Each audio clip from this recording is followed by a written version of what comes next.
ത്രിയേക ദൈവത്തിൻ്റെ അതിപരിശുദ്ധ നാമം വാഴ്ത്തപ്പെടുമാറാകട്ടെ.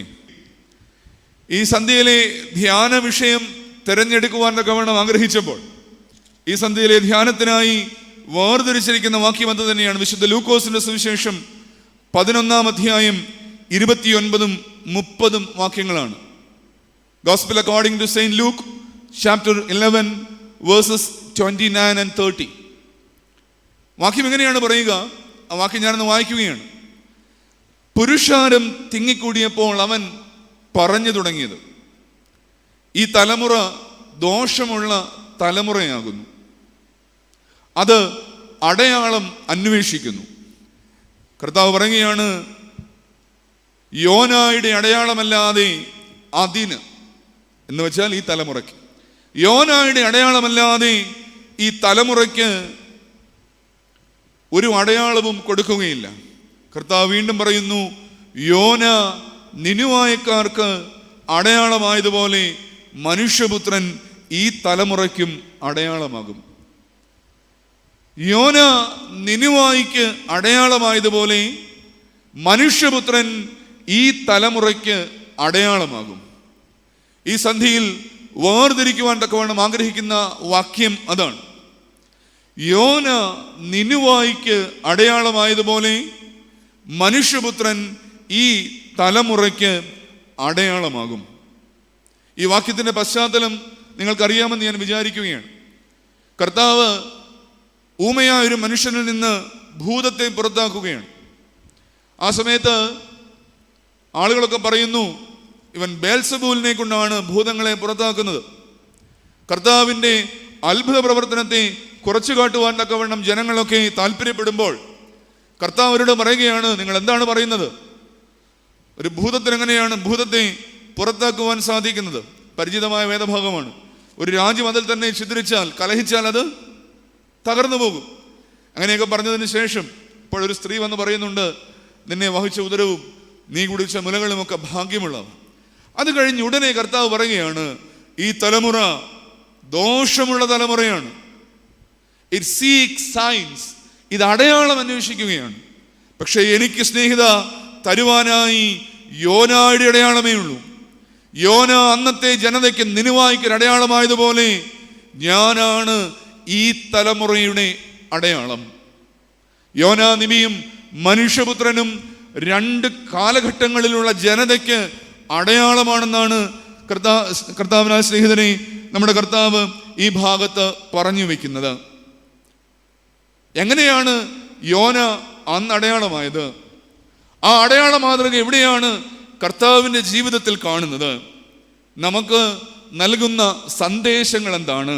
ഇങ്ങനെ 2-3 കാര്യങ്ങൾ ഒരുമിച്ചൊന്ന് ചേർത്ത് ചിന്തിച്ച് ഈ സന്ധ്യയിലെ ചിന്തകളെ ഉപസംഹരിക്കാമെന്നാണ് ദൈവത്തിൽ ശരണപ്പെടുന്നത്.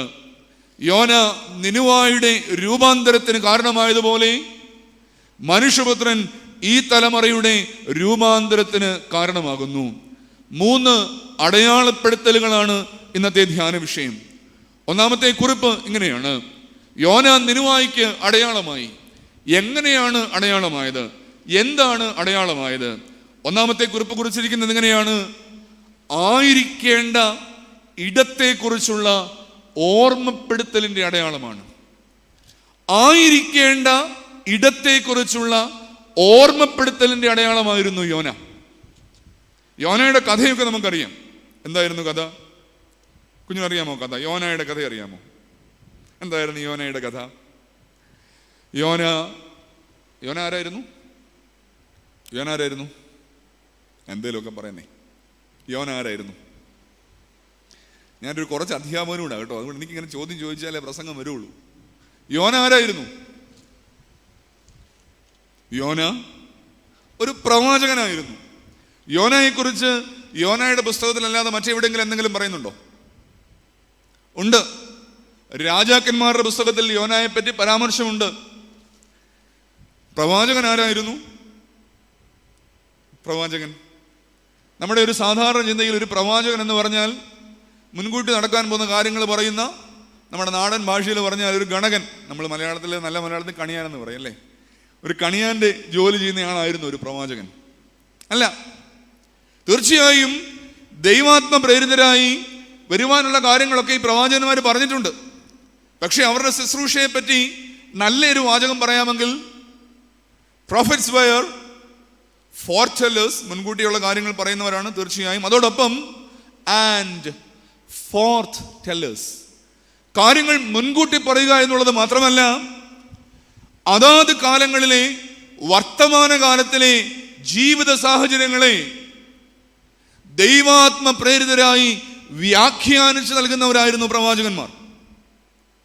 വളരെ ശക്തമായിട്ട് രാജസന്നിധിയിൽ പോയിട്ടായാലും സാധാരണക്കാരോടായാലും പ്രഭുക്കളോടായാലും ദൈവത്തിന്റെ വർത്തമാനം, നീ ചെയ്യുന്നത് തെറ്റാണെങ്കിൽ തെറ്റ് എന്നൊക്കെ വിളിച്ചു പറയുവാൻ തക്കവണ്ണം ആർജവത്വമുള്ള ഫോർത്ത് ടെല്ലേഴ്സ് ആയിരുന്നു അവർ. അങ്ങനെ ഒരു പ്രവാചകനാണ് യഥാർത്ഥത്തിൽ യോന നബി. യോനയുടെ ദൈവം ഒരു അരുളപ്പാട് കൊടുക്കുന്നു, go to the great city of Nineveh, മഹാനഗരമായ നിനവയിലേക്ക് പോകണം. തർസീസിലേക്ക് പോയി, കപ്പല് തകർന്നുപോയി, അല്ലെങ്കിൽ ഛേദത്തിലകപ്പെട്ടു, കടലിലിട്ടു, കഥകളൊക്കെ നമുക്കറിയാം. കർത്താവ് പറയുന്നു, ഈ യോന ഒരു അടയാളമാണ്. ഇവിടെ നാം എഴുതിയിരിക്കുന്നു, ആയിരിക്കേണ്ട ഇടത്തെക്കുറിച്ചുള്ള ഓർമ്മപ്പെടുത്തലിന്റെ അടയാളമാണ് യോന. ഏതായിരുന്നു യോന ആയിരിക്കേണ്ട ഇടം? യോന ആയിരിക്കേണ്ട ഇടം നിനവയായിരുന്നു. എന്നാൽ ഇന്ന് യോന ആയിരിക്കുന്ന ഇടം ഏതാണ്? ഒരു കപ്പലാണ്. എവിടേക്ക് പോകുന്ന കപ്പൽ? നിനുവായിലേക്ക് പോകുന്ന കപ്പലല്ല, തർസീസിലേക്ക് പോകുന്ന കപ്പൽ. നിനുവായിലായിരിക്കേണ്ട യോന താൻ ഒരിക്കലും ആയിരിക്കുവാൻ പാടില്ലാത്ത തർസീസിലേക്ക് പോകുന്ന ഒരു കപ്പൽ എവിടെയാണ്? കപ്പലിന്റെ അടിത്തട്ടിൽ എന്തെടുക്കുകയാണ്?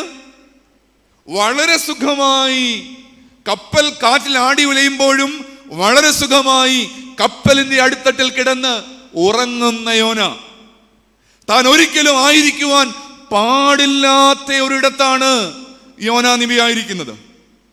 കപ്പൽക്കാരെടുത്തു വന്നു. കപ്പൽ ആടി ഉലയുമ്പോൾ അവർ ചോദിക്കുന്ന ചില ചോദ്യങ്ങളുണ്ട് യോനയോട്. വളരെ പ്രസക്തമായ ചോദ്യങ്ങളാണ്. എന്താണ് അവർ ചോദിക്കുന്നത് യോനയോട്? എന്താണ്? അവർ വരികയാണ് യോനയുടെ അടുത്ത്. എന്നിട്ട് ചോദിക്കുകയാണ്, നീ ആര്? നിന്റെ തൊഴിലെന്ത്? നീ എവിടെ നിന്ന് വരുന്നു? നീ ഏതു ജാതിക്കാരൻ? ഞാൻ അതിനെ ഇങ്ങനെ വായിക്കുവാൻ ആഗ്രഹിക്കുകയാണ്. Why you are here? നീ എന്തുകൊണ്ടാണ് ഇവിടെ ആയിരിക്കുന്നത്? യഥാർത്ഥത്തിൽ നീ ഇവിടെയാണോ ആയിരിക്കുന്നത്? കപ്പൽ ഛേദത്തിൽ അകപ്പെട്ടപ്പോൾ അവർ ചീട്ടിട്ടു. അവർക്ക് മനസ്സിലായി ഇവനാണ് കാരണക്കാരൻ. ഇവർ പോയി യോനയോട് ചോദിക്കുകയാണ്, നീ ഇവിടെ ആകാൻ പാടില്ലാത്തവനാണെന്ന് തോന്നുന്നു. Why you are here? നീ എന്തുകൊണ്ട് ഇവിടെ ആയിരിക്കുന്നു? ഇങ്ങനെയൊരു ചോദ്യം, നീ എവിടെയാണ്, നീ ഇന്ന് എവിടെയാണ് ആയിരിക്കുന്നത് എന്നൊരു ചോദ്യം നമ്മുടെ കർത്താവിനോടും ചോദിക്കപ്പെട്ടു. ചോദിച്ചത് ആരാണെന്ന് പറയാമോ? ആരാണെന്ന് പറയാമോ? കർത്താവിന്റെ അമ്മയാണ് ചോദിച്ചത്. 12 വയസ്സായപ്പോൾ കർത്താവിനെ കാണാനില്ല. കർത്താവിനെ കാണാതായപ്പോൾ അമ്മ അന്വേഷിച്ച് ചോദിക്കുകയാണ്, മകനെ നീ where are you? നീ എവിടെയായിരുന്നു? നീ എവിടെയാണ്? നിന്റെ അപ്പനും ഞാനുമൊക്കെ നിന്നെ അന്വേഷിച്ച് ഇത്ര ദിവസം, കുറെ ദിവസം അന്വേഷിച്ച് നടന്നു, ഇത്ര ദിവസം അന്വേഷിച്ച് നടന്നു. നീ എവിടെയാണ്? നീ എവിടെയായിരുന്നു? എന്തായിരുന്നു കർത്താവിന്റെ മറുപടി? എന്തായിരുന്നു കർത്താവിന്റെ മറുപടി? കർത്താവിന്റെ മറുപടി എന്തായിരുന്നു? അമ്മ എന്തിനാ അമ്മ ടെൻഷൻ അടിക്കുന്നേ? അങ്ങനെ ചോദിച്ചല്ലേ? അമ്മേ, ഞാൻ എൻ്റെ പിതാവിൻ്റെ ആലയത്തിലായിരുന്നില്ലേ? ഞാൻ അവിടെയല്ല ഇരിക്കേണ്ടത്. അതിനെയും ഇങ്ങനെ വായിക്കുവാനാണ് ഞാൻ ആഗ്രഹിക്കുന്നത്. എനിക്കിരിക്കാവുന്നതിൽ വെച്ച് ഏറ്റവും നല്ല ഇടത്തല്ലേ അമ്മേ ഞാൻ ഇരിക്കുന്നത്. യോനയോട് ചോദിച്ചു, why you are here? നീ എന്തുകൊണ്ട് ഇവിടെ ആയിരിക്കുന്നു? യോനയുടെ മറുപടി എന്തായിരുന്നുവെന്നോ? യോന പറയുകയാണ്, ഞാൻ ഒരു എബ്രായക്കാരനാണ്, കടലും കരയും ഉണ്ടാക്കിയ യഹോവയെ ഭജിച്ചു വരുന്നവനാണ്. പക്ഷെ ഇപ്പോൾ ഞാൻ അവന്റെ കൽപ്പനയെ ധിക്കരിച്ച് നിരസിച്ച് ഓടിപ്പോവുകയാണ്. യോന പറയുന്നു, ഞാൻ തെറ്റ് ചെയ്തിട്ടാണ് ഇവിടെ ആയിരിക്കുന്നത്. യഹോവയുടെ സന്നിധിയിൽ നിന്ന് ഓടിപ്പോകുന്നത് കൊണ്ടാണ് ഞാൻ ഇവിടെ ആയിരിക്കുന്നത്. കർത്താവ് പറയുന്നു, എന്തു പറയുന്നു? ഞാൻ ഇരിക്കേണ്ട ഇടത്താണ് ഞാൻ ആയിരിക്കുന്നത്. യോനാ നിനിവേക്കാർക്ക് അടയാളമായതുപോലെ യോന നൽകുന്ന ഒന്നാമത്തെ അടയാളം അത് തന്നെയാണ്. താൻ ആയിരിക്കേണ്ട ഇടത്തെക്കുറിച്ചുള്ള അടയാളമാണ്. യോനായെ സംബന്ധിച്ച് ആയിരിക്കേണ്ട ഇടത്ത് നിന്ന് താൻ ആയിരിക്കരുതാത്ത ഇടത്തേക്ക്, താൻ ഒരിക്കലും ആകരുതാത്ത ഇടത്തേക്ക് അവൻ മാറിപ്പോയി എന്നുള്ളതാണ് സ്നേഹിതരെ നാം മനസ്സിലാക്കേണ്ട കാര്യം. ഓരോ ജീവിതത്തിനും ഓരോ നിയോഗങ്ങളുണ്ട്. ഓരോ ജീവിതവും ചെയ്തു തീർക്കുവാനുള്ള, ജീവിച്ചു തീർക്കുവാനുള്ള ചില കടമകളുണ്ട്, ഉത്തരവാദിത്തങ്ങളുണ്ട്. നമ്മുടെ വ്യക്തി ജീവിതങ്ങളിൽ എനിക്ക് തോന്നുന്നു ഈ ദിനങ്ങളൊക്കെ അല്പം കോവിഡിന്റെ കാരണം തന്നെ പണ്ടത്തേതുപോലെ നമുക്ക് തിരക്കുണ്ടാവില്ല. അല്പം ഒരു സാവകാശം എല്ലാ കാര്യത്തിനും ഉണ്ടാകും, എല്ലാ കാര്യത്തിനും ഉണ്ട്. ഇല്ലെങ്കിൽ ആ സാവകാശം നാം കണ്ടെത്തണം, ശാന്തമായി ചിന്തിക്കണം. കർത്താവേ, ഞാൻ ആയിരിക്കേണ്ട ഇടത്താണോ എൻ്റെ ജീവിതത്തിൽ ഞാൻ ഇന്ന് ആയിരിക്കുന്നത്? ആ ചോദ്യം യഥാർത്ഥത്തിൽ നമ്മുടെ ചങ്ക് തറക്കുന്നൊരു ചോദ്യമാണ്. ഒരു വൈദികനായ ഞാൻ എൻ്റെ വൈദിക ശുശ്രൂഷയിൽ ആയിരിക്കേണ്ട ഇടത്താണോ ആയിരിക്കുന്നത്? ആയിരിക്കരുതാത്ത ഇടത്താണെങ്കിൽ നിനുവ രക്ഷപ്പെടില്ല. ഞാൻ നിനുവയിൽ പോകുന്നുണ്ടാവും, പ്രസംഗിക്കുന്നുണ്ടാവും, എന്തൊക്കെയോ കാട്ടിക്കൂട്ടുന്നുണ്ടാവാം, but Nineveh will not be saved. മറ്റൊരുത്തൻ പറയുന്നു ഞാൻ ആയിരിക്കേണ്ട ഇടത്താണ്. അവന്റെ അടയാളം സർവ്വജാതിക്കും രക്ഷയ്ക്ക് കാരണമായി. എൻ്റെ ജീവിതത്തിൽ ഈ ആകരുതാത്ത ഇടങ്ങളെ തേടി ഞാൻ പോകുമ്പോൾ, സ്നേഹിതരെ, യഥാർത്ഥത്തിൽ വിശുദ്ധ വേദപുസ്തകത്തിലെ ആദ്യത്തെ ചോദ്യം തന്നെ ഈ ഇടത്തെ പറ്റിയുള്ള ചോദ്യമല്ലേ? എന്താണ് ചോദിച്ചത്? ആദ്യത്തെ ചോദ്യം എന്നാണ്? വേദപുസ്തകത്തിലെ ആദ്യത്തെ ചോദ്യം എവിടെയാണെന്നാ ചോദിച്ചത്. എല്ലാ ദിവസവും വെയിലാറുമ്പോൾ ദൈവം തോട്ടത്തിൽ വരും. തോട്ടത്തിൽ വന്നിട്ട് അവരിങ്ങനെ നടക്കുകയാണ്. പക്ഷെ ഒരു ദിവസം വന്നപ്പോൾ അവനെ കണ്ടില്ല. ദൈവം വിളിച്ചു, ആദമേ, ആദമേ, നീ എവിടെയാണ്? നീ എവിടെയാണ്? ഇരിക്കേണ്ട ഇടത്തും നിന്നെ കാണുന്നില്ലല്ലോ, നീ എവിടെയാണ്? സ്നേഹിതരെ, നാം നമ്മോട് തന്നെ ഒന്ന് ചോദിക്കണം, ഞാൻ ഇന്ന് എവിടെയാണ്?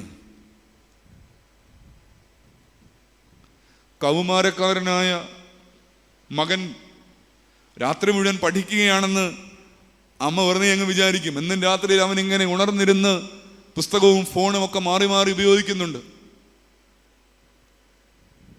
പക്ഷേ ഒരു ദിവസം അബദ്ധവശാൽ നേരിട്ട് ചെന്നപ്പോഴാണ് അമ്മയുടെ കണ്ണുടക്കിയത്. അവൻ ഇത്രയും നാൾ ശ്രദ്ധിച്ചു കൊണ്ടിരുന്നത് കാണാൻ പാടില്ലാത്ത ചില കാര്യങ്ങളിലാണ്. അമ്മ തട്ടി വിളിക്കുമ്പോൾ, കൗമാരക്കാരാ, നിനക്ക് ചിന്തിക്കാൻ സാധിക്കുന്നുണ്ടോ ഞാൻ എവിടെയാണ്? എൻ്റെ അപ്പൻ്റെയും അമ്മയുടെയും ഒക്കെ സ്നേഹവലയത്തിൽ നിന്ന് മാറി ഞാൻ ഇന്ന് എവിടെയാണ്? ഈ കഴിഞ്ഞ ദിവസം കണ്ടില്ലേ,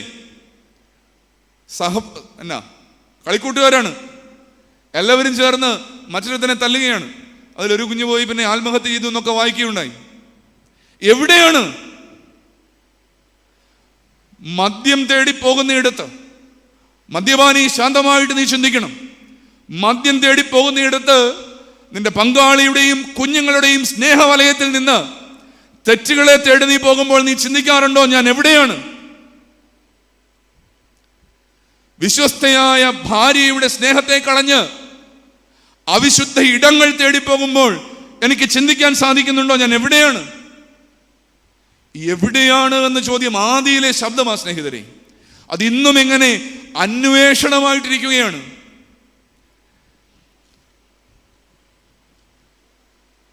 കർത്താവിൻ്റെ പ്രിയ ശിഷ്യനായിരുന്നു ശീമോൻ പത്രോസ്.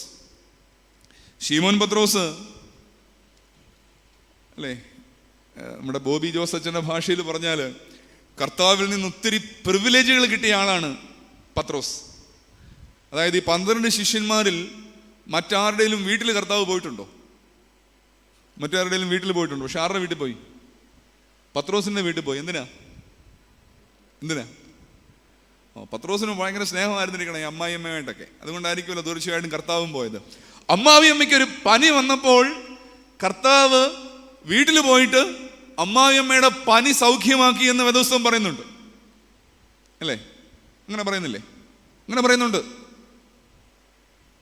കർത്താവ് അവസാനം ശീമോനോടൊരു ചോദ്യം ചോദിക്കുന്നുണ്ട്. എന്താ ചോദിച്ചത്? ശീമോനെ, നീ എന്നെ സ്നേഹിക്കുന്നുവോ എന്നാ ചോദിച്ചത്. ഞാൻ അതിനെ അല്പം ഒന്ന് മാറ്റി, ചുമ്മാ ഇത് വായിച്ച സമയത്ത് എൻ്റെ മനസ്സിൽ പോയൊരു ചിന്തയാണ്, അല്പം ഒന്ന് മാറ്റി ചോദിക്കാൻ ആഗ്രഹിക്കുകയാണ്. കർത്താവ് ഇങ്ങനെ അങ്ങ് ചോദിക്കുകയാണ്, ശീമോനെ, നീ ജീവിക്കുന്നുണ്ടോ? നീ ശരിക്കും ജീവിക്കുന്നുണ്ടോ? ശീമോൻ ആദ്യം മറുപടി പറഞ്ഞു, ഓഫ് കോഴ്സ്, തീർച്ചയായിട്ടും ഞാൻ നിന്നെ സ്നേഹിക്കുന്നു കർത്താവേ, ഞാൻ ജീവിക്കുന്നുണ്ട് കർത്താവേ. അല്ലേ? എല്ലാ ദിവസവും ഞാൻ പള്ളിയിൽ പോകുന്നുണ്ട്, ചെയ്യേണ്ട കാര്യങ്ങളൊക്കെ ചെയ്യുന്നുണ്ട്, കാര്യങ്ങളൊക്കെ ഭംഗിയായിട്ടൊക്കെ പോകുന്നുണ്ട്. I M living. പത്രോസിന് സംശയമൊന്നുമില്ല. കർത്താവ് വീണ്ടും ചോദിക്കുകയാണ്, ബർയോനാ ശീമോനെ, യോഹന്നാന്റെ പുത്രനായ ശീമോനെ, നീ ശരിക്കും ജീവിക്കുന്നുണ്ടോ? ഇത് വായിക്കുന്ന സമയത്ത് കർത്താവ് എന്നോട് ചോദിക്കുന്നുണ്ട്, നീ ശരിക്കും ജീവിക്കുന്നുണ്ടോ? ആ ചോദ്യം കേൾക്കണം. മൂന്നാമത് ചോദിച്ചപ്പോൾ പത്രോസിന് പിടിച്ചു നിൽക്കാൻ പറ്റിയില്ല. പത്രോസ് പോയി പൊട്ടിക്കരഞ്ഞു എന്നാ പറയുന്നത്. എനിക്കിന്ന് പൊട്ടിക്കരയാൻ സാധിക്കുന്നില്ല എന്നുള്ളതാണ് ഞാൻ ആയിരിക്കുന്ന ഇടത്തെ തിരിച്ചറിയാൻ പറ്റാതെ പോകുന്നതിന്റെ കുഴപ്പം. ഞാൻ എന്തൊക്കെയോ കാട്ടിക്കൂട്ടുകയാണ് സ്നേഹിതരെ. ആരെയും കരുതാതെ, ആരെയും സ്നേഹിക്കാതെ, ഒന്നും ചെയ്യാതെ തെറ്റുകളിൽ നിന്ന് തെറ്റുകളിലേക്ക്. ഈ പാപമെന്ന വാക്കിന് പോലും അറിയാമെന്ന് ഞാൻ വിചാരിക്കുകയാണ്. അതിന് ഗ്രീക്കിൽ പറയുന്ന വാക്ക് ഹമാർത്തിയ എന്നാണ്. പാപം, സിൻ എന്ന് നമ്മൾ ഇംഗ്ലീഷിൽ പറയുന്നതിന് ഗ്രീക്ക് ഭാഷയിൽ പറയുന്ന പേര് ഹമാർത്തിയ എന്നാണ്. യഥാർത്ഥത്തിൽ ഹമാർത്തിയ എന്ന വാക്കിന്റെ അർത്ഥം എന്താണെന്ന് അറിയാമോ? മിസ്സിംഗ് ഓഫ് എ മാർക്ക് എന്നാണ്. അതായത് ഈ അമ്പെയ്യുന്ന സമയത്ത് നമുക്കറിയാമല്ലോ, ഈ ലക്ഷ്യത്തിലേക്ക് അമ്പെയ്യുന്നൊരു സാധനം ഉണ്ടല്ലോ, ഇങ്ങനെ വട്ടം വരച്ച് വെക്കുന്നേ, അതിന്റെ സെന്ററാണ് ലക്ഷ്യം. ഒരമ്പെയ്ത്തുകാരൻ അമ്പെയ്യുമ്പോൾ if he misses a mark, അതായത് ആ ലക്ഷ്യം അയാൾക്ക് തെറ്റിപ്പോയാൽ അതിന് പറയുന്ന പേരാണ് യഥാർത്ഥത്തിൽ എന്ത്? പാപം, ഹമാർത്തിയ. എനിക്ക് തോന്നുന്നു നാം പാപം ചെയ്യുന്നു നാം പറയുമ്പോൾ യഥാർത്ഥത്തിൽ ഇതാണ്, നമുക്ക് ലക്ഷ്യം വെക്കേണ്ട ഇടത്തിലല്ലാതെ മറ്റെവിടെയൊക്കെയോ ആയി പോവുകയാണ്. കല്യാണമൊക്കെ കഴിഞ്ഞ് അല്ലേ, കൈ പിടിച്ചുകൊണ്ട് പോയ ഭാര്യയാണ്, പള്ളിയിൽ അച്ഛൻ പിടിച്ചു കൊടുത്താണ് ഇങ്ങനെ നോക്കിക്കോണമെന്നും പറഞ്ഞിട്ട്. ലക്ഷ്യം തെറ്റിപ്പോയി. 5-8 വർഷം ജീവിച്ചു കഴിഞ്ഞപ്പോഴാണ് മനസ്സിലായത് വിചാരിച്ചതുപോലെ അല്ല ജീവിതം. വളരെ എളുപ്പമാണ് ഡിവോഴ്സിനാകുന്നത്.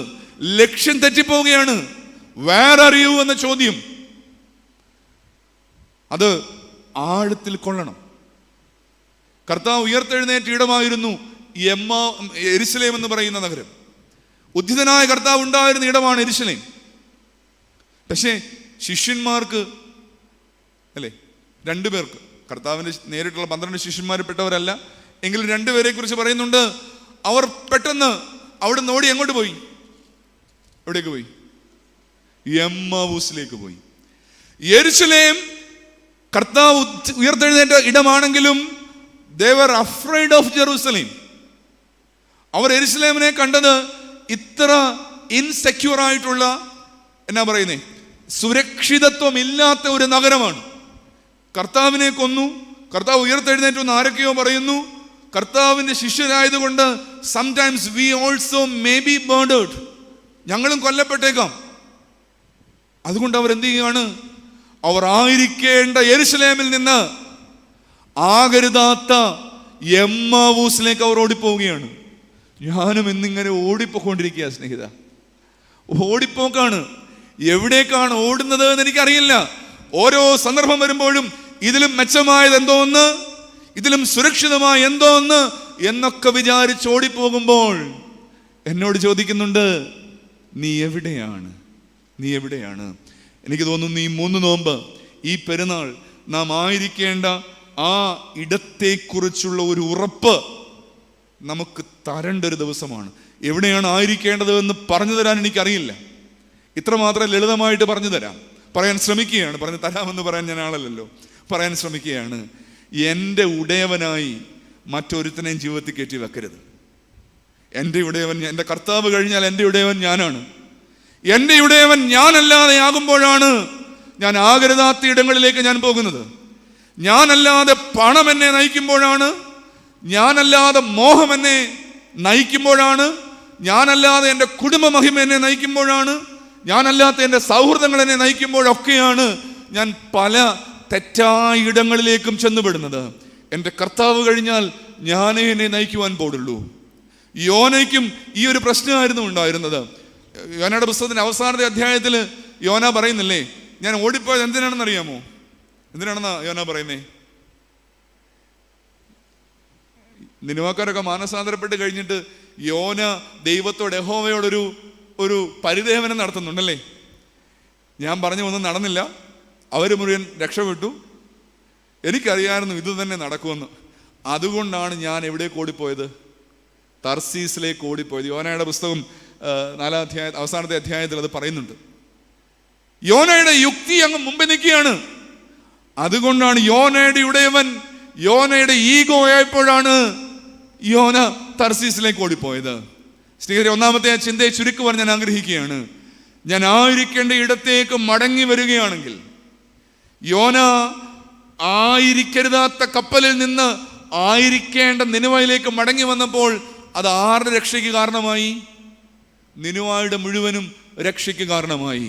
മനുഷ്യപുത്രൻ നിയോഗ പൂർണ്ണതയിൽ നിൽക്കുന്ന ഒരു ക്യാരക്ടറായിട്ട് നിൽക്കുകയാണ്.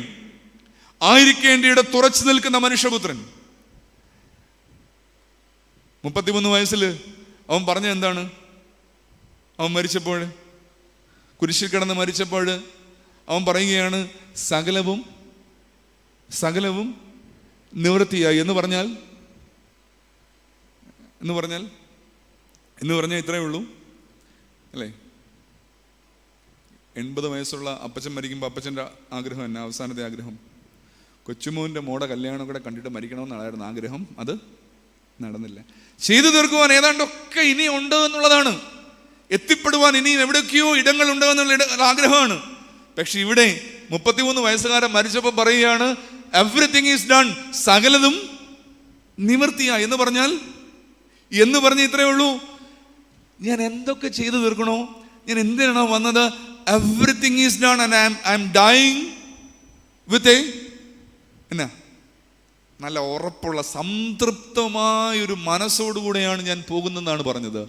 നമ്മുടെ ജീവിതത്തിലും അതിനൊന്നും പറ്റിയാൽ നമ്മൾ അതായിരിക്കും ഈ പ്രാർത്ഥനയിലൊക്കെ പറയുന്നത്, കർത്താവേ നല്ലൊരവസാനം, ഇവിടുന്ന് പോകുമ്പോഴും അങ്ങ് എന്ന ന്യായവിധിയുടെ സമയത്തും നല്ലൊരു അവസാനം ഞങ്ങൾക്ക് തരണം.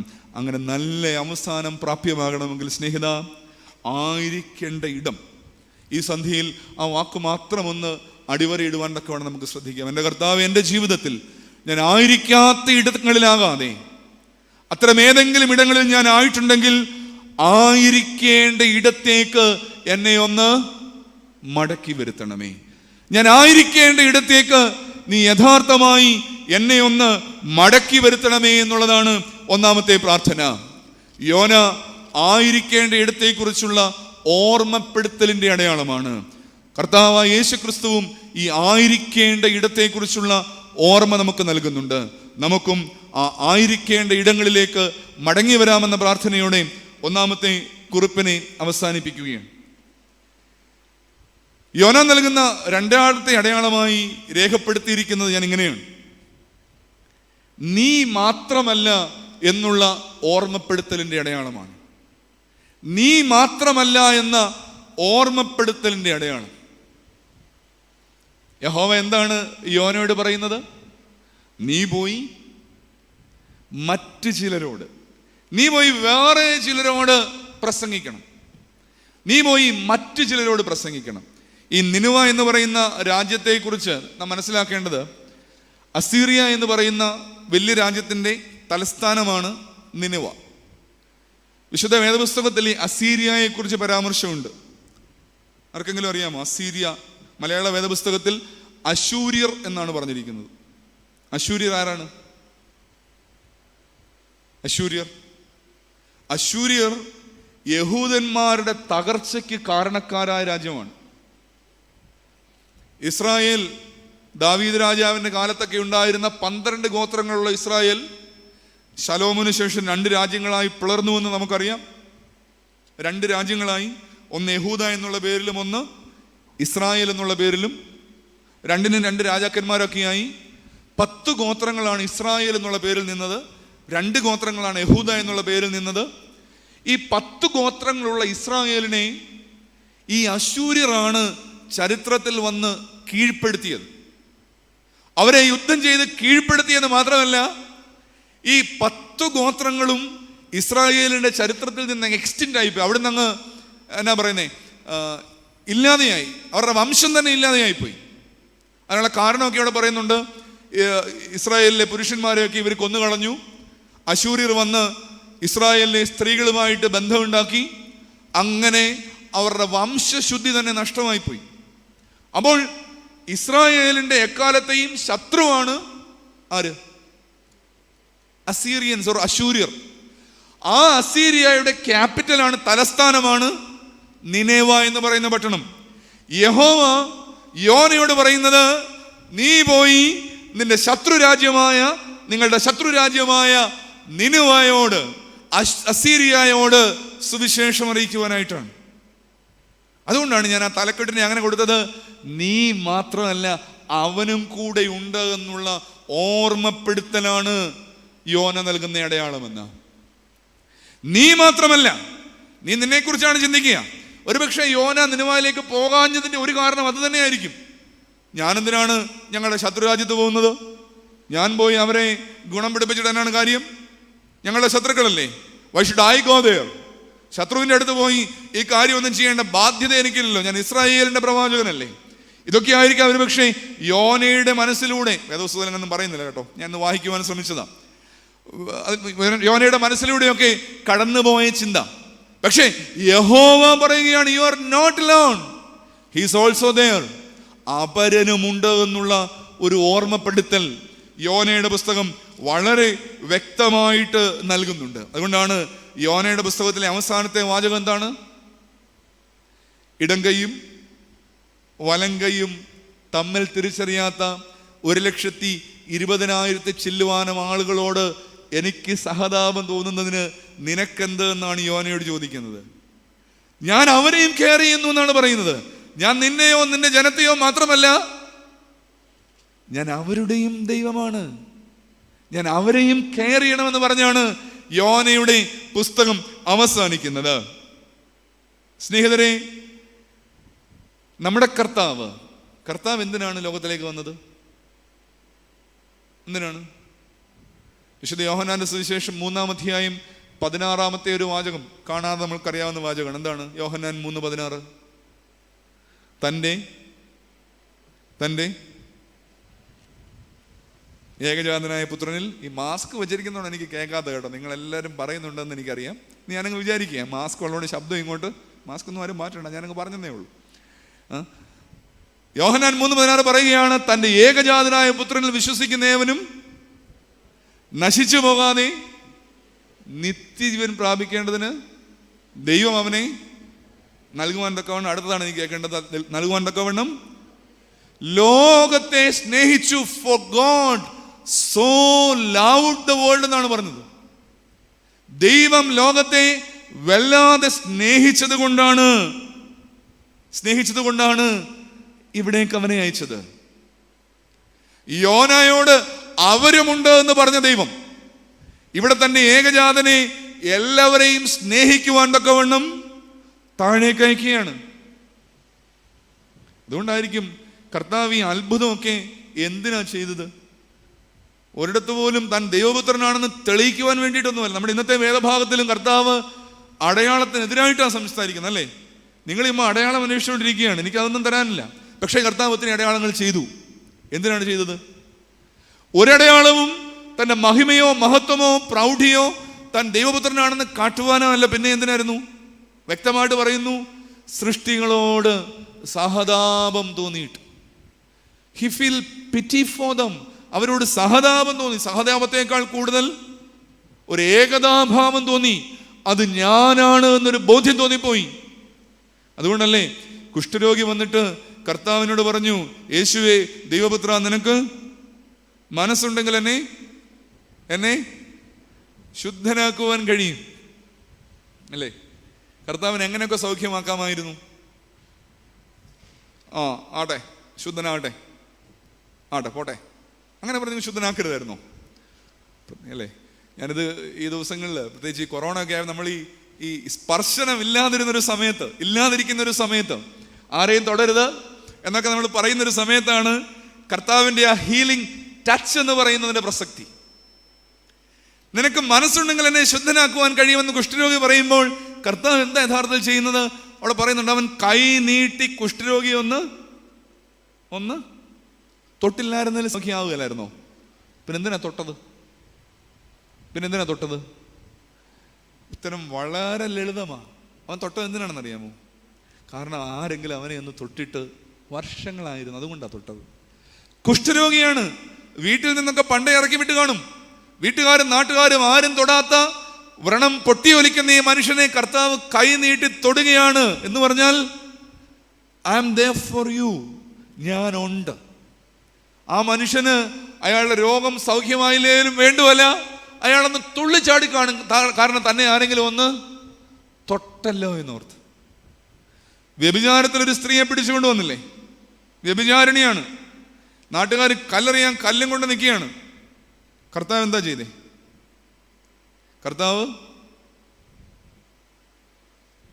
എന്നാ ചെയ്തേ? നമ്മുടെ വേദപുസ്തകത്തിൽ അതില്ലേ? സംഭവം ഉണ്ടല്ലോ, ഉണ്ട്. ഞങ്ങളുടെ അവിടെയൊക്കെ ഉണ്ട്, ഇവിടെ ഉണ്ടെന്ന് എനിക്ക് തോന്നുന്നേ, അല്ലേ? എന്നാ കർത്താവ് ചെയ്തേ? അവൻ കുനിഞ്ഞ് നിലത്ത് എഴുതി, അല്ലേ? ഞാൻ മറ്റു പലയിടത്തും പറഞ്ഞിട്ടുള്ള ഒരു ആശയമാണ്. എന്താ കർത്താവ് എഴുതിയത്? എന്തായിരിക്കും കർത്താവ് നിലത്ത് എഴുതിയത്? എന്താ എഴുതിയതെന്നൊന്നും വേദപുസ്തകത്തിൽ പറയുന്നില്ല. അവൻ കുനിഞ്ഞ് നിലത്ത് വിരൽ കൊണ്ട് എഴുതിയെന്നേ പറയുന്നുള്ളൂ, അല്ലേ? എന്തായിരിക്കും എഴുതിയത്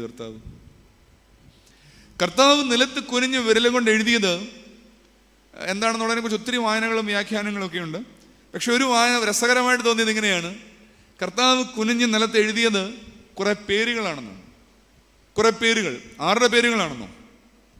ഒരു സ്ത്രീയെയാണ് മുമ്പിൽ കൊണ്ട് നിർത്തിയിരിക്കുന്നത്. വ്യഭിചാരത്തിൽ പിടിച്ചൊരു സ്ത്രീയെ. അവൾക്ക് പേരിട്ടിട്ടുണ്ട് വ്യഭിചാരിണി. ഒരു സ്ത്രീ വ്യഭിചാരം ചെയ്യണമെങ്കിൽ അവൾ തന്നെ വിചാരിച്ചാൽ പറ്റുമോ? പറ്റില്ല. ആ കുറ്റം അവൾ ചെയ്യണമെങ്കിൽ അവളോടൊപ്പം ആരുണ്ടാവും? ഉറപ്പായും ഒരു പുരുഷനുണ്ടാവും. ഇവിടെ ആ സ്ത്രീയെ കൊണ്ടുവന്ന് കല്ലും വലിയ പാറക്കല്ലും ഒക്കെ പിടിച്ചുകൊണ്ട് നിൽക്കുകയാണ്, ഇപ്പം കൊല്ലുമെന്ന് പറഞ്ഞിട്ട്. പക്ഷേ പുരുഷന്മാരോ? ഞങ്ങളിങ്ങനെ മാന്യന്മാരായി ഇങ്ങനെ നിൽക്കുകയാണല്ലേ. അവിടെ ആ വായന പറയുന്നത് ഇങ്ങനെയാണ്: അവൻ കുനിഞ്ഞ് നിലത്ത് ഇവരുടെ പേരെഴുതിയിട്ട് തലയുയർത്തി എന്ത് പറഞ്ഞു? ലിസ്റ്റിൽ പേരില്ലാത്തവൻ എറിയടാന്നാ പറഞ്ഞത്. നീ അവളെ വിധിക്കാൻ വന്നിരിക്കുകയല്ലേ? നീ നോക്കാം നിന്റെ പേര് ലിസ്റ്റിലുണ്ടോന്ന്. ലിസ്റ്റിലില്ലെങ്കിൽ എറി. അതുകൊണ്ടായിരിക്കും അവിടെ എഴുതിയിരിക്കുന്ന എന്നാണ്: ഇത് കേട്ട് അവർ ലജ്ജിച്ച് തല താഴ്ത്തി ആരും കാണാതെ കല്ല് വിട്ടേച്ച് ഓടിപ്പോയി. അങ്ങനെയാണ് കർത്താവ് പറയുന്നത്: മോളെ, ആരും അറിയുന്നില്ലേ, പൊക്കോ, ഞാനും നിന്നെ വിധിക്കുന്നില്ല, പക്ഷെ ഇനി പാപം ചെയ്യരുത്. ആ സ്ത്രീയെ സംബന്ധിച്ച് അവൾ പ്രാർത്ഥിച്ചിട്ടുണ്ടാവും, ആദ്യത്തെ കല്ലേറിൽ തന്നെ അങ്ങ് ചത്താ മതി. കാരണം ഇങ്ങനെ പൊതുസമക്ഷത്തിൽ ഇത്ര അപഹാസ്യതയായി നിൽക്കുന്ന ഒരു സാഹചര്യമല്ലേ. യഥാർത്ഥത്തിൽ കർത്താവ് അവളെ കൈപിടിച്ചുയർത്തുകയാണ് അവളുടെ നഷ്ടമായി പോയ മൂല്യങ്ങളിലേക്ക്. മകളെ, നിന്നെപ്പോലെ മറ്റു പലരുണ്ട്, സാരമില്ല, ഇനി ഭംഗിയായി ജീവിച്ചാൽ മതി എന്ന് പറഞ്ഞ് അവളെ കർത്താവ് ഇങ്ങനെ അവളുടെ ജീവിതത്തിലേക്ക് പിടിച്ചുകൊണ്ട് വരികയാണ്. ഒരു മനുഷ്യൻ വന്നിട്ട് കർത്താവിനോട് വായിക്കുന്നുണ്ട്: നല്ലവനായ ഗുരു, നിത്യജീവൻ അവകാശമാക്കാൻ ഞാൻ എന്നെ ചെയ്യണം, കൽപ്പന പാലിക്കണം, അത് ചെയ്യണം, ഇത് ചെയ്യണം. ഉടനെ അവൻ പറഞ്ഞു: ഇതൊക്കെ ഞാൻ പണ്ട് എനിക്കറിയാം, പണ്ട് തൊട്ടേ ചെയ്യുന്നതാണ്. കർത്താവിനെ ചലഞ്ച് ചെയ്യാണ് ഒരു തരത്തിൽ പറഞ്ഞ ഈ മനുഷ്യൻ. കർത്താവ് അവനോട് പറഞ്ഞു: നിനക്കൊരു കുറവുണ്ട്. കർത്താവിനെ എതിർത്ത് സംസാരിക്കുകയാണ് ഒരു മനുഷ്യൻ, ധിക്കരിക്കുകയാണ്. കർത്താവ് അവന്റെ കുറവ് ചൂണ്ടിക്കാട്ടുന്നതിന് മുൻപ് ഒരു ചെറിയ വാചകം എഴുതിയിട്ടുണ്ട്. എന്താണെന്നറിയാമോ? ഞാനിതെല്ലാം എൻ്റെ ചെറുപ്പം മുതലേ ശീലിക്കുന്നുണ്ട് എന്ന് പറഞ്ഞപ്പോൾ അവിടെ എഴുതിയിട്ടുണ്ട്: അപ്പോൾ കർത്താവ് അവനെ അധികമായി സ്നേഹിച്ചു, കർത്താവിനെ അധികമായി സ്നേഹിച്ചു. ഞാനിത് വായിച്ച സമയത്ത് ഞാൻ എൻ്റെ ശുശ്രൂഷയെക്കുറിച്ചാണ്. എൻ്റെ പള്ളിയിൽ എനിക്കെതിരായിട്ടിരുന്ന് സംസാരിക്കുമ്പോൾ അയ്യോ, എനിക്ക് അവനെ സ്നേഹിക്കാൻ പറ്റുന്നില്ലല്ലോ എന്നാണ് ഞാൻ ചിന്തിച്ചത്. അല്ലേ? സ്നേഹിച്ചിട്ടാ കർത്താവ് പറഞ്ഞത്, മകനെ നിനക്കൊരു തെറ്റ് ചൂണ്ടിക്കാട്ടാതിരുന്നില്ല, തെറ്റ് ചൂണ്ടിക്കാട്ടി. പക്ഷേ കർത്താവിനെ അധികമായിട്ട് സ്നേഹിച്ചിട്ട് പറഞ്ഞു, മകനെ നിനക്കൊരു കുറവുണ്ട്. സ്നേഹിതരെ, ഈ ഒരു ജീവിത ഭാവമാണ് ഞാൻ മാത്രമല്ല എന്ന തിരിച്ചറിവ്. യോനായോടും പറയുന്നതാണ്, നീ മാത്രമല്ല, നീ പോയി അവരുടെ കാര്യവും നോക്കണം. വീണ്ടും വേദപുസ്തകത്തിലെ ആദ്യത്തെ ചോദ്യം ഞാൻ പറഞ്ഞല്ലേ, നീ എവിടെയാണെന്ന്. അതുപോലെ മറ്റൊരു ചോദ്യമുണ്ട്. എന്താണ്? നീ എവിടെയെന്ന് ആദ്യം ചോദിച്ചല്ലേ. അടുത്ത ചോദ്യം എന്തായിരുന്നു? നിന്റെ സഹോദരൻ എവിടെ? നിന്റെ സഹോദരൻ എവിടെ? ഉടനെ കയീൻ തിരിച്ചു ചോദിച്ചു, എന്നാ Am I my brother's watchguard? നീ എന്നാ വിചാരിച്ചേ, ഞാൻ എൻ്റെ സഹോദരന്റെ കാവൽക്കാരനാണോ? അതെ, നീ നിന്റെ സഹോദരന്റെ കാവൽക്കാരനാണ്. ഞാൻ ഇന്ന് നേരിടുന്ന വലിയ വലിയ വിപത്തുകളിലൊന്ന് അത് തന്നെയാണ്. ഞാനെന്ന് പറഞ്ഞങ്ങ് ജീവിക്കുകയാണ്. ഞാൻ എന്ന പ്രതിഭാസത്തിൽ നിന്നൊന്ന് പുറത്തു കിടക്കുവാൻ എനിക്ക് സാധിക്കുന്നില്ല. അങ്ങ് ദൂരെയുള്ള വലിയ അന്താരാഷ്ട്ര കാര്യങ്ങളൊന്നും ചെയ്യണ്ട കേട്ടോ. എനിക്ക് തോന്നുന്നു നമ്മുടെ സ്വന്തം ഇടങ്ങളിലെങ്കിലും, ഏറ്റവും ചെറിയ ഇടങ്ങളിലെങ്കിലും എല്ലാവരെയൊക്കെ ഒന്ന് ഉൾക്കൊള്ളാൻ അത്രമാത്രം മതി. വലിയ കാര്യങ്ങളൊന്നും ചെയ്യണ്ട. ഒന്ന് ഉൾക്കൊള്ളാനും അവനെ ഒന്ന് മനസ്സിലാക്കുവാനും അവനെ ഒന്ന് കേൾക്കാനും ഒക്കെ നമുക്ക് പറ്റിയാൽ തന്നെ ജീവിതത്തിലെ വലിയ കാര്യമാണ്. ജീവിതത്തിലെ വളരെ വലിയ കാര്യമാണ്. കർത്താവിൻ്റെ കൂട്ടുകാരായിട്ടുണ്ടായിരുന്ന നമുക്ക് വളരെ സാധാരണക്കാരായിരുന്നു, നമുക്കറിയാലോ അല്ലേ. സാധാരണ ഇടങ്ങളിലാണ് കർത്താവ് വലിയ അല്ലേ. നമ്മളിന്ന് പ്രസംഗിക്കുന്ന പോലെ പ്രസംഗം നടത്താനോ അത് ലോകം മുഴുവൻ കാണാനോ അത്തരം കാര്യങ്ങളൊന്നുമേ യഥാർത്ഥത്തിൽ കർത്താവിൻ്റെ സാധാരണ ജീവിതത്തിൽ ഇല്ലായിരുന്നു. കർത്താവ് വളരെ സാധാരണക്കാരനെ പോലെ പെരുമാറുകയും ഹൃദയം തുറന്ന് ആളുകളോട് സംസാരിക്കുകയും വലിയ സാഹിത്യ ഭാഷയിലൊന്നുമല്ല, സാധാരണക്കാരൻ്റെ രീതിയിൽ അവനോട് ഇടപെടുകയും കേൾക്കുകയും അവനെ തൊടുകയും അവനോടൊപ്പം കരയുകയും ചിരിച്ചും കാണും ചിരിക്കുകയും ഒക്കെ ചെയ്യുന്ന, അവനെയും കൂടെ ചേർത്ത് വെക്കുന്ന ഒരു ജീവിത സാഹചര്യം കർത്താവിനുണ്ടായിരുന്നു. നമുക്ക് പറ്റുന്നുണ്ടോ? ആരെയാണ് നമുക്കറിയാവുന്നത്?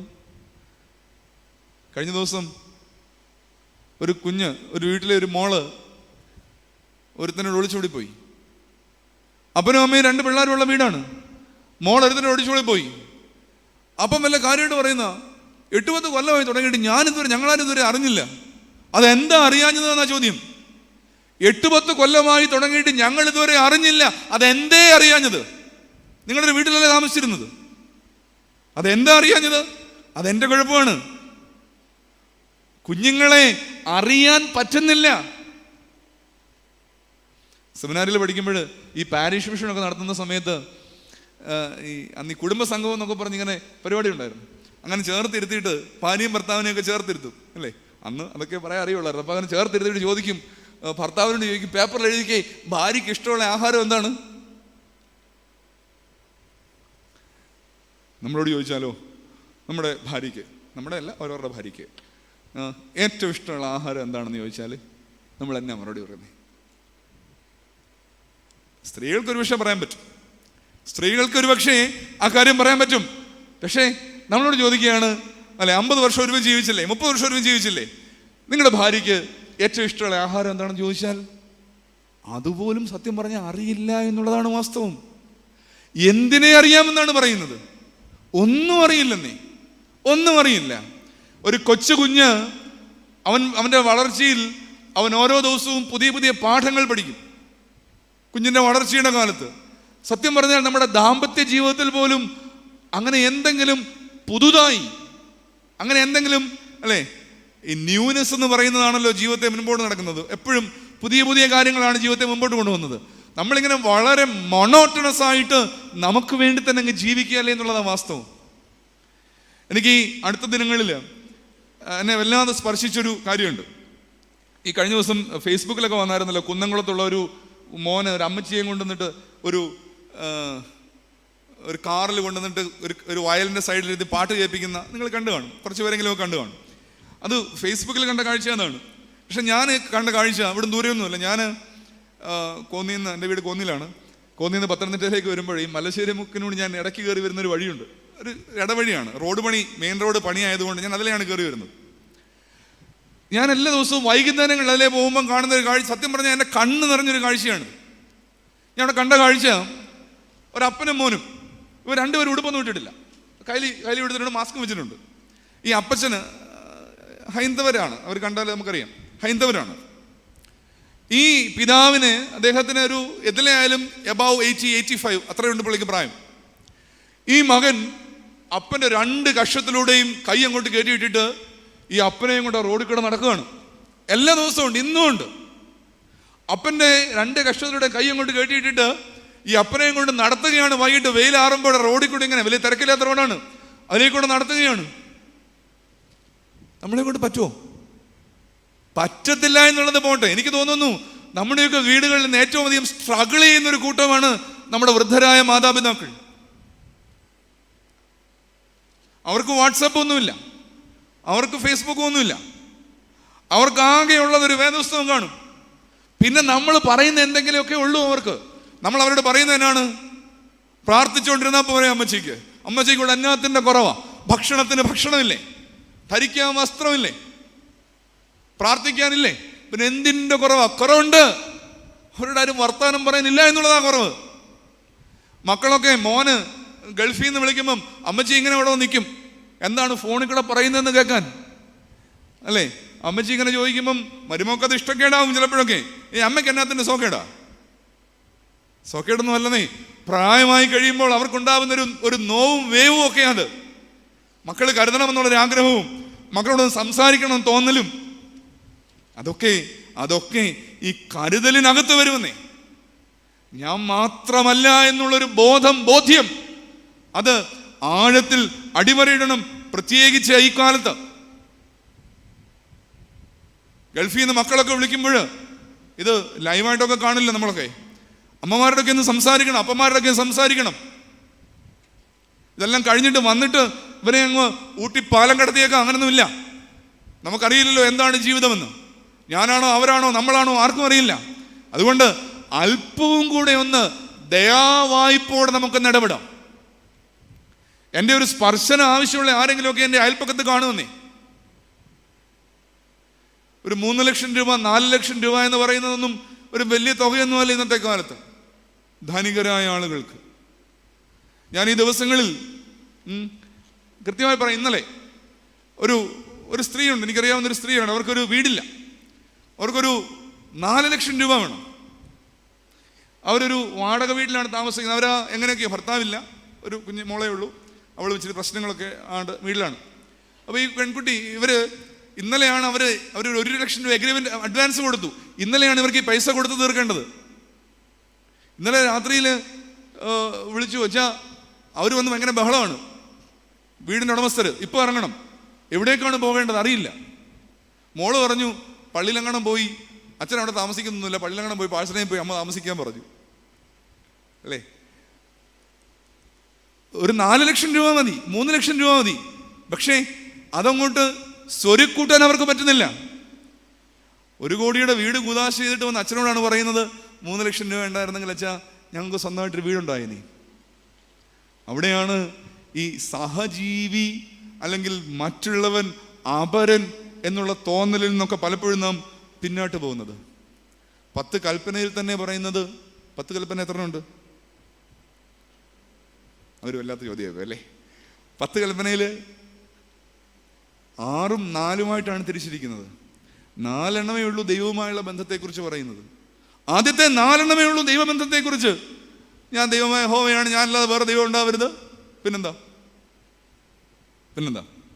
യഹോവയുടെ നാമം വൃഥാ എടുക്കരുത്, യാതൊന്നിനെ വിഗ്രഹം ഉണ്ടാക്കരുത്, 7ാമത്തെ ദിവസത്തെ ശബത്തിനെ ആചരിക്കണം.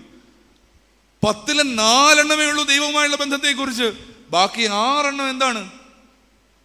മറ്റുള്ളവരുമായുള്ള ബന്ധത്തെക്കുറിച്ചാ. നീ മാത്രമൊന്നുമല്ല കേട്ടോ, നിനക്ക് മാത്രമൊന്നും ജീവിച്ചാൽ പോരാ, ഇവിടെ അവനും ജീവിക്കണം. അതുകൊണ്ട് നീ ആദ്യം നിന്റെ അപ്പനെ അമ്മയൊക്കെ കരുതിക്കോണം. പിന്നെന്താ പറയുന്നേ? കൊല ചെയ്യരുത്, വ്യഭിചാരം ചെയ്യരുത്, മോഷ്ടിക്കരുത്, കള്ളസാക്ഷ്യം പറയരുത്. അവസാനത്തേത് കൂട്ടുകാരൻ്റെ കാളയെ മോഹിക്കരുത്, കഴുതയെ മോഹിക്കരുത്, ഭാര്യയെ മോഹിക്കരുത്, കൂട്ടുകാരനുള്ള യാതൊന്നും മോഹിക്കരുത്. അവിടെ പോലും ദൈവകൽപ്പനയിൽ പോലും 6 എണ്ണവും നിന്റെ ജീവിതത്തിൽ ഒരുപക്ഷെ നിന്റെ ദൈവബന്ധത്തെക്കാൾ അപ്പുറത്ത്, ദൈവബന്ധത്തിന്റെ ഒരു ബഹിർഭൂരണം തന്നെയാണല്ലോ സഹജീവിയുമായുള്ള ബന്ധം, അതിൻ്റെ അപ്പുറത്ത് നീ അവനുമുണ്ടെന്ന് കരുതണമെന്നുള്ള ആശയമാണ്. രണ്ടാമത്തെ കുറിപ്പിനെയും അവസാനിപ്പിക്കുകയാണ്. ശമരിയക്കാരൻ്റെ കഥയൊക്കെ കർത്താവ് പറയുന്നില്ലേ? എന്താണ് അവിടെ പറയുക? എന്താണ് പറയുക? എല്ലാവരും പോയി അവസാനം ഒരു ശമരിയക്കാരൻ കൊണ്ടുവന്നിട്ട് ഒരു സത്രക്കാരനെ ഏൽപ്പിച്ചിട്ട് എന്ത് പറഞ്ഞു? നീ ഇവനെ നന്നായി നോക്കിക്കൊള്ളണം. ശമരിയക്കാരനൊന്നും ആയില്ലെങ്കിലും സ്നേഹിത, ആ സത്രക്കാരനെങ്കിലും ആകുവാൻ പറ്റുമോ എന്നുള്ളതാണ് എൻ്റെ ചോദ്യം. കൊണ്ടുവന്ന് കയ്യിൽ തരുന്നവനെയെങ്കിലും നന്നായി ഒന്ന് നോക്കുവാൻ, അവനെങ്കിലും ഒന്ന് സ്നേഹത്തോടെ ഒന്ന് കരുതുവാൻ, ഒരു കരുതലോടെ ഒന്ന് സ്പർശിക്കുവാൻ, ഏറ്റവും കുറഞ്ഞതൊന്ന് ചിരിക്കുവാൻ. അല്ലേ? മദർ തെരേസയുടെ പ്രസിദ്ധമായൊരു കൊട്ടേഷൻ ഉണ്ടല്ലോ. മദർ തെരേസയുടെ ഒരു പത്രക്കാരൻ വന്ന് ചോദിച്ചു, mother, what are you doing actually? നിങ്ങൾ എന്താണ് ഇവിടെ ചെയ്യുന്ന ശുശ്രൂഷ? എന്നാ മദർ തെരേസ പറഞ്ഞ മറുപടി വളരെ പ്രസിദ്ധമാണ്. മദർ തെരേസ പറഞ്ഞു, I am helping others to smile before they die. I am helping others to smile before they die. മരിക്കുന്നതിന് മുമ്പ് അവരെ ഒന്ന് ചിരിക്കാൻ സഹായിക്കുന്നതേ ഉള്ളൂ. നമുക്കും അത് പറ്റും. ശാന്തമായി മറ്റുള്ളവർക്ക് അവരെ ഒന്ന് ചിരിക്കാനെന്ന് സഹായിക്കുവാൻ, ഒന്ന് പുഞ്ചിരിക്കുവാനെന്ന് സഹായിക്കുവാൻ, ഞാൻ കൊടുക്കുന്ന 1000 രൂപയിൽ, ഞാൻ കൊടുക്കുന്ന ഒരു നല്ല സ്പർശനത്തിൽ, ഒരു നല്ല കേൾവിയിൽ അവന് ഒരു പക്ഷേ നല്ല ചിരി ഉണ്ടാവും. നമുക്കും അടുത്ത് വരാം. ഞാൻ മാത്രമല്ല എന്നുള്ള അടയാളപ്പെടുത്തലാണ് യഥാർത്ഥത്തിൽ യോനായെ നീ മാത്രമല്ല, നിന്നോടൊപ്പം നിനുവായിൽ ഒരുപാട് പേരുണ്ട്. നിന്റെ ജീവിതം അവർക്ക് വേണ്ടിയും കൂടെയുള്ളതാണ് എന്ന ഓർമ്മപ്പെടുത്തലാണ് യോനായുടെ അടയാളം. മനുഷ്യപുത്രന്റെ അടയാളവും അത് തന്നെയാണ് തൻ്റെ ജീവിതം കൊണ്ട് നാം മനസ്സിലാക്കേണ്ടത്. നമുക്കും നീ മാത്രമല്ല അവനുമുണ്ട് എന്ന ബോധ്യത്തിലേക്ക് അടുത്തു വരുവാൻ സാധിക്കട്ടെ എന്ന പ്രാർത്ഥനയോടെ രണ്ടാമത്തെ കുറിപ്പിനെയും അവസാനിപ്പിക്കട്ടെ. 2 അടയാളപ്പെടുത്തലുകളാണ് നാം കണ്ടത്. ഒന്നാമത്തേത് ആയിരിക്കേണ്ട ഇടങ്ങളെക്കുറിച്ചുള്ള ഓർമ്മപ്പെടുത്തലായിരുന്നു. രണ്ടാമത്തേത് നീ മാത്രമല്ല എന്നുള്ള ഓർമ്മപ്പെടുത്തലാണ്. മൂന്നാമത്തെ ഒന്നുകൂടെ പറഞ്ഞ് എൻ്റെ വാക്കുകളെ അവസാനിപ്പിക്കുകയാണ്. യോനായുടെ അടയാളം നിനുവായക്കാർക്ക്, മനുഷ്യപുത്രന്റെ അടയാളം ഈ തലമുറയ്ക്ക് എന്ന് പറയുമ്പോൾ പരിഷ്കരിക്കപ്പെടേണ്ട ദൈവബോധത്തിന്റെ അടയാളമാണ് യോന. പരിഷ്കരിക്കപ്പെടേണ്ട ദൈവബോധത്തിന്റെ അടയാളമാണ് യോന.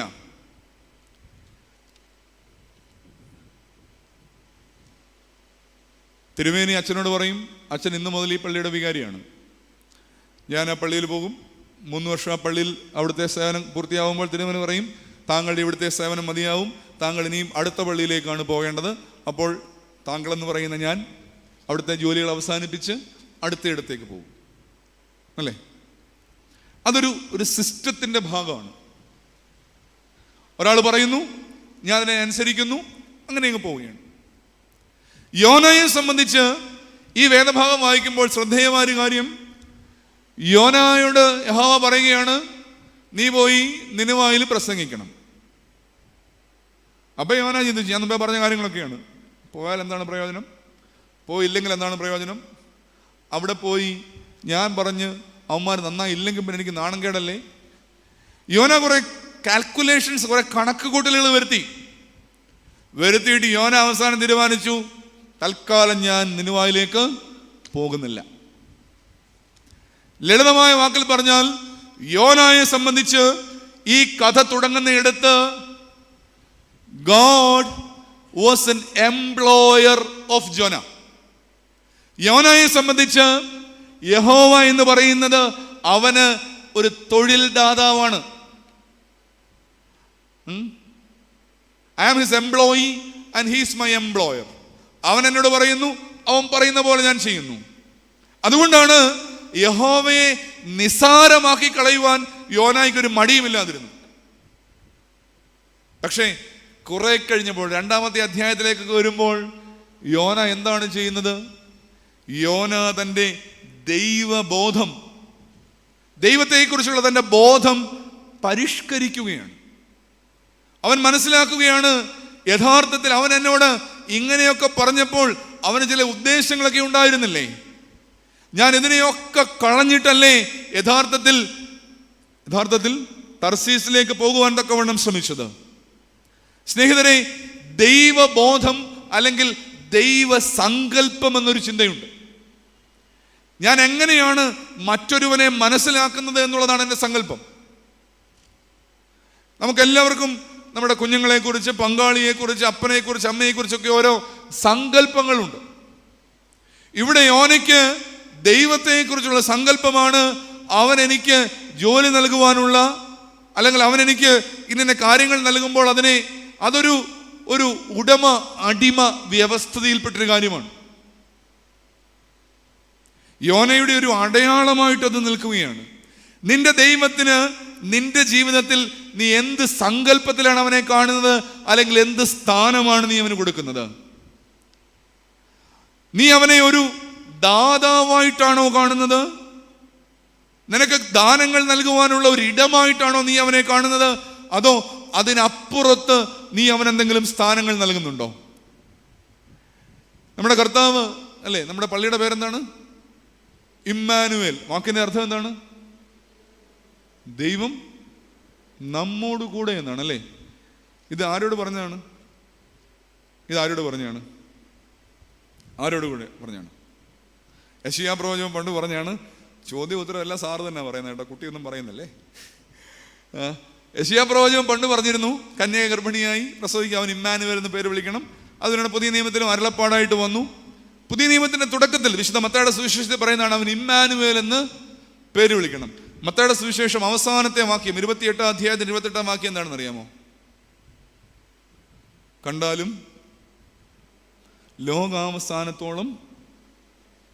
ലോകാവസാനത്തോളം ഞാൻ നിങ്ങളോട് കൂടെ ഇരിക്കും. ദൈവം നമ്മോട് കൂടെ എന്ന് പറഞ്ഞ് തുടങ്ങിയതാണ്. God is with us.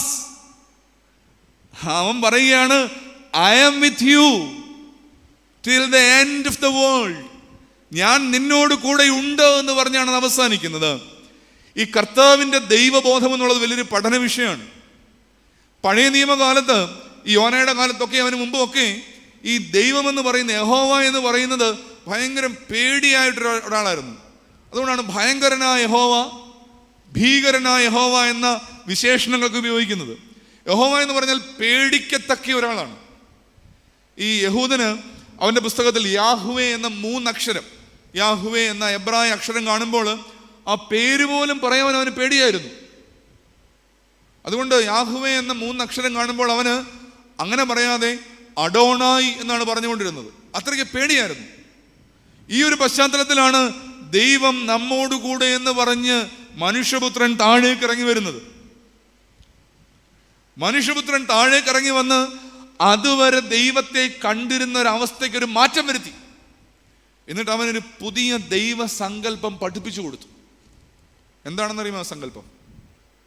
അവൻ പഠിപ്പിച്ച സങ്കല്പം ഇതാണ്. ശിഷ്യന്മാർ ചോദിച്ചു, ഞങ്ങളെ കൂടെയൊക്കെ ഒന്ന് പ്രാർത്ഥിക്കാൻ പഠിപ്പിക്കണേ. കർത്താവ് എന്നാ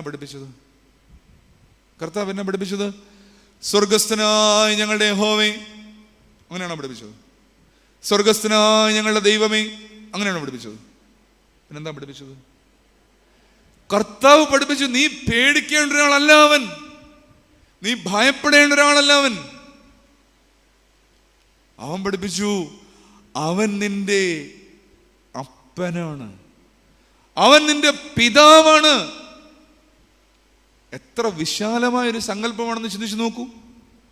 പരിഷ്കരിക്കപ്പെടേണ്ട ദൈവബോധം എന്ന് പറയുമ്പോൾ എനിക്ക് തോന്നുന്നു, ദാതാവല്ല, പിതാവാണെന്നൊരു സങ്കല്പത്തിലേക്കാണ് നാം വളരേണ്ടത്.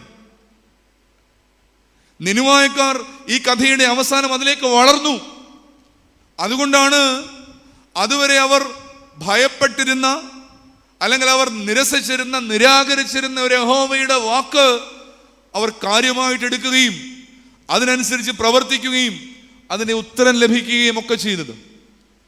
നമ്മുടെ ജീവിതത്തിൽ ഇന്ന് ഈ ദാതാവ്, അല്ലെങ്കിൽ ദാനങ്ങൾ നൽകുവാനുള്ളയാൾ, അല്ലെങ്കിൽ ആവശ്യങ്ങളിൽ വിളിക്കുവാനുള്ളയാൾ, ഇങ്ങനെയൊക്കെയുള്ളൊരു തലത്തിലാണ് പലപ്പോഴും ദൈവത്തെ കാണുന്നത്.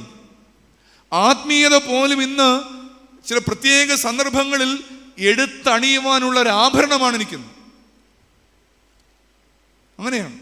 വലിയ നോമ്പ് കാലത്ത് ആത്മീയത കൂടും. 3 നോമ്പ് അതിൻ്റെ ചെറിയൊരു പതിപ്പാണ്. 3 നോമ്പ് കഴിഞ്ഞിട്ട് 18 ദിവസം പിന്നെ ആത്മീയതയ്ക്ക് ഇൻ്റർവെല്ലാണ്, അല്ലേ? 3 നോമ്പിനും വലിയ നോമ്പിനും ഇടയ്ക്കുള്ള 18 ദിവസം ഇടവേളയാണ്. സിനിമയുടെ ഇൻ്റർവെല്ല് പോലെ ആത്മീയതയിലും ഇടവേള തേടുകയാണ്. കോവിഡ് വന്നപ്പോൾ കൂടുതലായി ഞാൻ ദൈവത്തെ വിളിക്കുന്നു, അല്ലേ? റബ്ബറിന് വില കുറയുമ്പോൾ കൂടുതലായി ദൈവത്തെ വിളിക്കുന്നു. പരീക്ഷ എടുക്കുമ്പോൾ കൂടുതലായി ദൈവത്തെ വിളിക്കുന്നു. ചില പ്രത്യേക സന്ദർഭങ്ങളിൽ അടുത്ത് ചെല്ലുവാനുള്ള, എടുത്തണിയേണ്ട ഒരു ഓർണമെന്റ് ആയിട്ട് പലപ്പോഴും ഞാനിന്ന് ദൈവത്തെ മാറ്റിവെക്കുന്ന ഇടത്താണ്.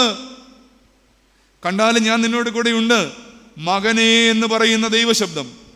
പ്രത്യേകിച്ച് ഈ ദിനങ്ങളിൽ എൻ്റെ വ്യക്തിപരമായൊരു ജീവിതത്തിൽ ഞാൻ തന്നെ ഇരിക്കുമ്പോഴൊക്കെ സ്വർഗസ്ഥനായ പിതാവ് എന്ന് വിളിക്കുന്നതിന് പറയും ചുമ്മാതെ ഞാൻ സ്വർഗസ്ഥനായ എൻ്റെ അപ്പ എന്ന് വിളിക്കുക, ചുമ്മാ ചൊല്ലാൻ നോക്കി. തന്നെയുള്ള പ്രാർത്ഥനകൾ നമുക്കൊരു വലിയൊരു സ്വാതന്ത്ര്യമാണ് സ്നേഹിത നൽകുന്നത്. അവനെ അപ്പ എന്ന് വിളിക്കാവുന്നൊരു സ്വാതന്ത്ര്യമുള്ളവനാണ് നീ. പിന്നെ നീ ആരെയാണ് ഭയപ്പെടുന്നത്? പിന്നെ നീ എന്തിനെയാണ് ഭയപ്പെടുന്നത്? ജീവിതത്തിൽ ഉയർച്ചകളും താഴ്ചകളും ഭാരങ്ങളും ഒക്കെ ഉണ്ട്. കർത്താവ് തന്നെ ചോദിക്കുന്നില്ലേ, പറയുന്നില്ലേ, എന്ത് തിന്നുമെന്നും എന്ത് ഉടുക്കുമെന്നും ഒന്നും വിചാരിച്ച് നീ അങ്ങനെ ഭയപ്പെടേണ്ട. ഇവയൊക്കെ ആരറിയുന്നു? ദൈവം അറിയുന്നതല്ല പറഞ്ഞേക്കുന്നത് കേട്ടോ. സ്വർഗസ്ഥനായ നിന്റെ പിതാവ് അറിയുന്നു. ഇവയൊക്കെ നിനക്ക് ആവശ്യമാണെന്ന് your heavenly father very well knows. മുമ്പേ നീ അവന്റെ രാജ്യവും നീതിയും അങ്ങ് അന്വേഷിച്ചാൽ മതി. ഭംഗിയായിട്ട് അവനെ വിളിച്ചങ്ങ് ജീവിച്ചാൽ മതി. അതോടുകൂടെ എല്ലാം കിട്ടുമെന്നാണ് പറഞ്ഞിരിക്കുന്നത്. കിട്ടിയില്ലേലും കർത്താവ് 70 അറിയിപ്പുകാരെ അയക്കുന്ന സമയത്ത് പറയുന്നില്ലേ, നിങ്ങൾ അങ്ങോട്ട് പോ, ചെരുപ്പും വടിയും പൊക്കണമൊന്നും എടുക്കണ്ട. എന്നിട്ട് പറയുകയാണ്, പോകുന്ന വഴിക്ക് നിങ്ങൾക്ക് എന്താണോ കിട്ടുന്നത്, ഹാവ് ഇറ്റ്, ഈറ്റ് ഇറ്റ്. കിട്ടുന്നത് നിങ്ങൾ ഭക്ഷിച്ചോണം എന്ന് പറഞ്ഞാൽ ചിലപ്പോൾ നന്മയും കിട്ടും, നന്മയല്ല എന്ന് ഞാൻ വിചാരിക്കുന്നതും കിട്ടും. അപ്പോഴും you have a heavenly father. അറിയാമെന്ന ബോധ്യം. ഈ കോവിഡൊക്കെ വന്നിട്ട് സ്നേഹിതരെ എത്രയോ പേര് അല്ലേ മാറ്റപ്പെട്ടു. നമുക്കൊരിക്കലും സംഭവിക്കരുത് എന്ന് വിചാരിക്കുന്ന പലതും സംഭവിച്ചു. പക്ഷെ അവിടെയും പെറുപെറുക്കാനോ അവിടെയും ദൈവം എന്നോട് ഇത് ചെയ്തല്ലോ എന്നോർത്ത് പരിതപിക്കുകയോ ചെയ്യാനിടയാകാതെ, എബ്രായ ലേഖനകർത്താവിൻ്റെ ഭാഷയിൽ പറഞ്ഞാൽ കർത്താവിൻ്റെ ഒരു പ്രാർത്ഥനയെപ്പറ്റി പറയുന്നുണ്ട്. തന്നെ മരണത്തിൽ നിന്ന് രക്ഷിക്കണമെന്ന് അവൻ ഉറച്ച നിലവിളിയോടും കണ്ണുനീരോടും കൂടെ പ്രാർത്ഥിച്ചു. എബ്രായ ലേഖനത്തിൽ പറയുന്നതാണ്, ഉറച്ച നിലവിളിയോടും കണ്ണുനീരോടും കൂടെ മരണത്തിൽ നിന്ന് രക്ഷിക്കണമെന്ന് കർത്താവ് പ്രാർത്ഥിച്ചു. അവിടെ പറയുന്നത് അവൻ്റെ പ്രാർത്ഥനയ്ക്ക് ഉത്തരം കിട്ടിയെന്നാണ് പറയുന്നത്. ശരിക്കും ഉത്തരം കിട്ടിയായിരുന്നോ? കർത്താവ് മരണത്തിൽ രക്ഷപ്പെട്ടായിരുന്നോ? രക്ഷപ്പെട്ടില്ല. കർത്താവ് പ്രാർത്ഥിച്ചതേ ഉള്ളൂ, കഴിയുമെങ്കിൽ ഈ പാനപാത്രം എന്നിൽ നിന്ന് നീക്കണമേ എന്ന്. പക്ഷെ നീങ്ങിപ്പോയില്ല. പക്ഷെ ഒരു വാചകം അവിടെ എഴുതിയിട്ടുണ്ട്. എന്ത്? അപ്പോൾ സ്വർഗത്തിലെ ദൂതന്മാർ വന്നവനെ ആശ്വസിപ്പിച്ചു. നീങ്ങിപ്പോകണമെന്ന് നമുക്ക് പ്രാർത്ഥിക്കാം. സ്നേഹിത, നീങ്ങിപ്പോയില്ലേലും തകർന്നു പോകരുത്. നീങ്ങിപ്പോയില്ലേലും തകർന്നു പോകേണ്ട.